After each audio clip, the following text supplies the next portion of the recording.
The blue lights hit the rearview mirror in a way that always feels louder than they are. You know that moment where everything in the car goes quiet, even your own breathing starts to feel like it's being monitored. Now imagine you are not even in a car. You are on a bicycle, pedaling home, thinking about nothing more than getting through the next intersection, when suddenly a patrol vehicle slows beside you, then pulls ahead, then stops. The officer steps out and asks you something that does not even sound real at first. Why are you riding this bike here like that? Not, do you know why I stopped you?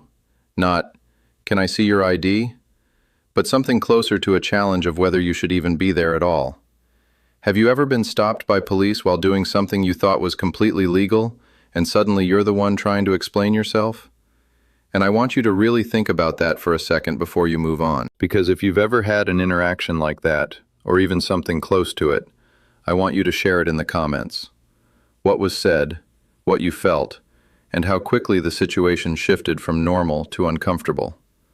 There's a reason I'm asking, and as we go deeper into this, you'll understand why so many people walk away from these encounters confused about what was actually legal and what was just assumed in the moment. Now here's the strange part.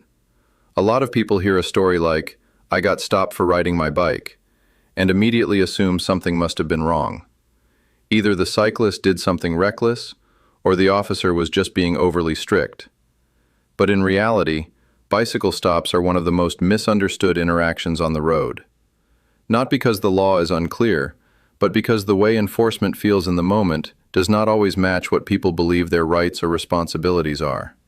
And this is where the tension starts building. Because the phrase, apparently it's illegal to ride a bike, is almost never true in a literal sense. What is often happening instead is a mix of traffic law, local ordinance confusion, officer discretion, and human interpretation under pressure. And when those things collide on the side of a road at night or in traffic, the cyclist is usually the one left trying to make sense of it all, while the situation keeps moving forward without pause. Let me take you into something that happens more often than people realize. A cyclist is riding on the right side of the road. They are obeying traffic flow, maybe even wearing reflective gear, maybe not. A patrol car notices them and observes something minor. Maybe the rider is weaving slightly, maybe there is no rear light visible, maybe they crossed a lane in a way that looked unpredictable. The officer does not know anything about the person yet. All they have is behavior and risk assessment happening in real time. Now here is something most civilians never fully understand. Officers are trained to interpret movement patterns before they interpret words.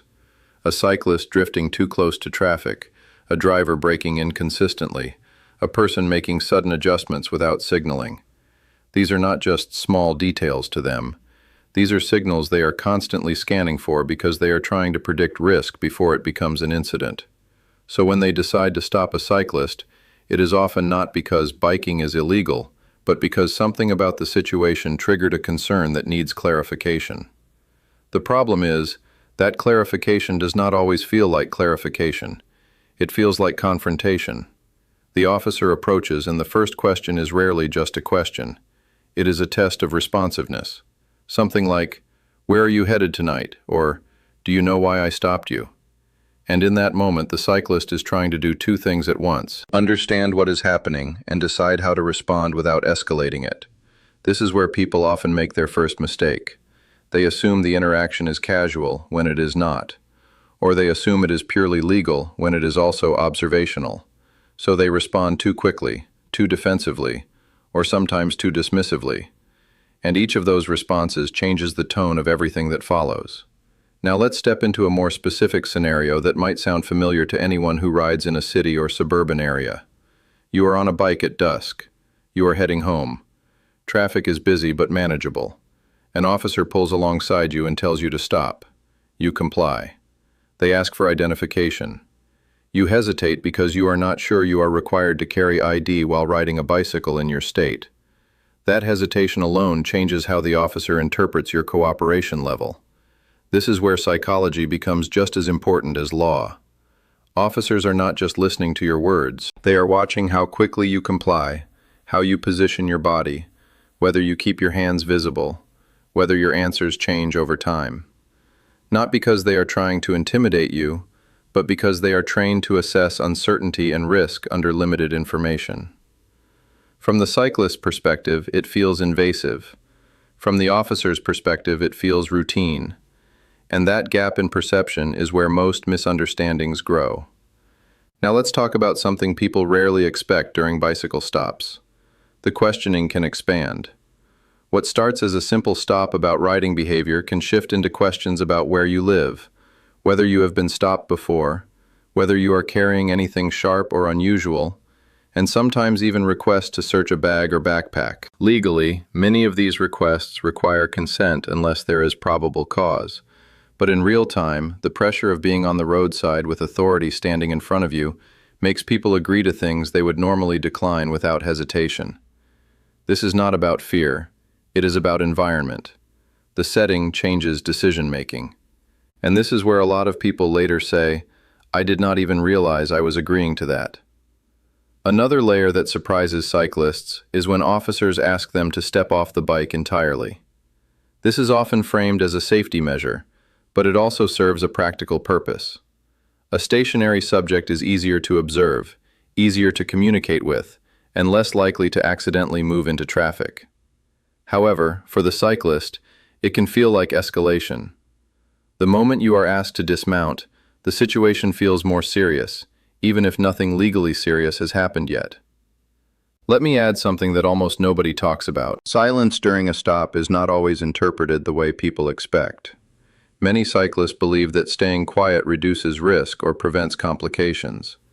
But officers are also interpreting silence, sometimes as confusion, sometimes as non-cooperation, sometimes simply as processing time. The outcome depends heavily on body language and context. A person standing calmly, making eye contact occasionally, responding minimally but respectfully, is read very differently from someone who avoids eye contact, shifts nervously, or gives inconsistent answers.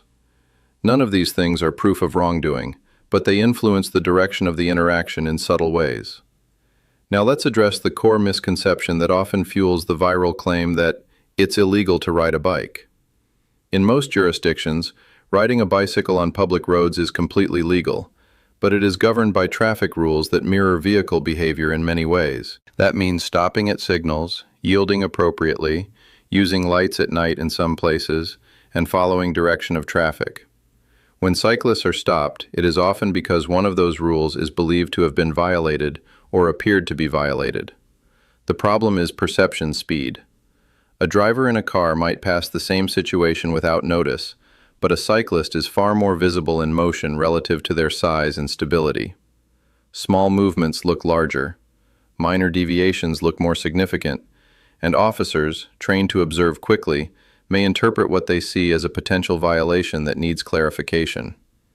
But here is where it gets more complicated, and where many people do not realize how much discretion exists in real traffic enforcement. An officer does not always have to issue a citation to make a stop. Sometimes the purpose is educational. Sometimes it is investigatory. Sometimes it is purely about ensuring everything is fine. But the cyclist does not always know which category they are in until the interaction is already well underway. And that uncertainty is what creates tension. Now imagine another scenario. A cyclist is stopped and a passenger or companion nearby begins speaking on their behalf.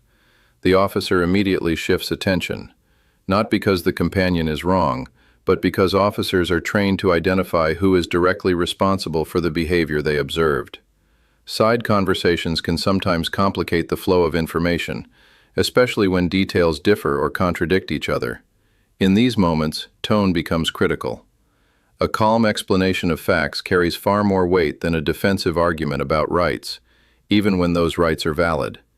That does not mean rights disappear. It means timing and communication affect how smoothly they are recognized in practice.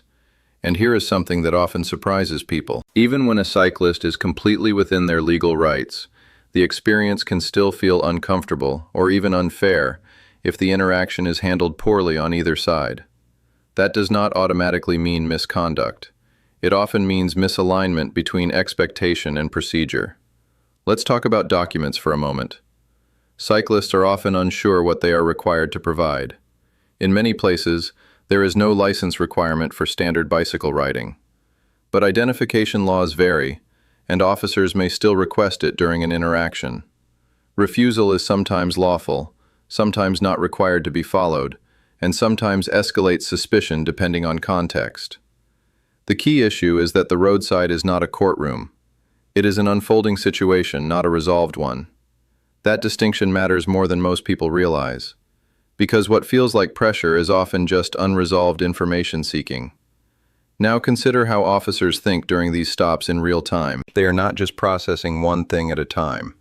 They are evaluating risk, compliance, clarity of explanation, environmental conditions like traffic speed, lighting, and even weather. A cyclist at night on a poorly lit road is assessed differently than one in daylight on a bike lane, not because of bias, but because of exposure risk. This is also why small mistakes can sometimes escalate unexpectedly. A cyclist who suddenly swerves to avoid a pothole might look like they are losing control. A rider adjusting something in a backpack might appear to be reaching for something else. These interpretations are not accusations, but they are triggers for closer attention. And once attention increases, the interaction naturally becomes more detailed. Now let's bring in something that feels uncomfortable but important. Many cyclists believe that if they are doing nothing wrong, they cannot be stopped without consequence. But traffic enforcement does not require certainty of wrongdoing to initiate contact. It requires observed behavior that reasonably justifies clarification. That threshold is lower than most people expect, and that is where misunderstandings begin. This does not mean officers are always correct in their assumptions. They are not. Mistakes happen, just like in any system that relies on human judgment under time pressure. But it does explain why stops can feel sudden or disproportionate compared to what the cyclist believes they were doing. And this is where experience matters more than theory. People who have been through these interactions multiple times often develop a different approach. They speak slower. They avoid unnecessary detail. They keep responses factual and simple. They understand that the goal in the moment is not to win an argument, but to reduce uncertainty so the interaction can resolve cleanly. That is not submission. That is strategy based on experience. Meanwhile, first-time encounters often carry shock. The sense of, "I am just riding my bike, why is this happening?" can dominate the entire interaction. And that emotional reaction, while completely understandable, can unintentionally shape how the rest of the stop unfolds. Let's not ignore something else that happens frequently. Sometimes officers let cyclists go with no action at all. No warning, no citation, just a brief conversation and continuation of the ride. These moments rarely get discussed because they are not memorable in the same way. But they are actually the majority outcome in many bicycle stops. The issue is that people only talk about the stressful ones, which skews perception. Now, as we move through all of this, there is a deeper question underneath everything. Why does something as simple as riding a bicycle create such a complicated interaction with authority? Part of it is visibility. Part of it is ambiguity in local rules. Part of it is the way human behavior is interpreted under observation. And part of it is the natural tension that exists whenever authority and civilian experience overlap in real time without full understanding on either side. There is also a psychological reality that cannot be ignored. Being stopped by law enforcement automatically elevates stress hormones in most people. That affects speech, memory recall, and even basic decision-making. So when cyclists later try to remember exactly what was said, they often find gaps or confusion. That is not dishonesty. That is human stress response. And officers are trained to expect that, which is why they often repeat questions or rephrase them. Not to trap someone, but to clarify consistency. Still, from the outside, it can feel repetitive or even pressuring. So where does this leave us with the idea that it's illegal to ride a bike? The truth is far less dramatic, but far more important to understand. Riding a bike is generally legal, but subject to traffic rules that are enforced differently depending on context, observation, and discretion. Most stops are not about criminal behavior. They are about perceived irregularities in movement, equipment, or road usage that require clarification in the moment.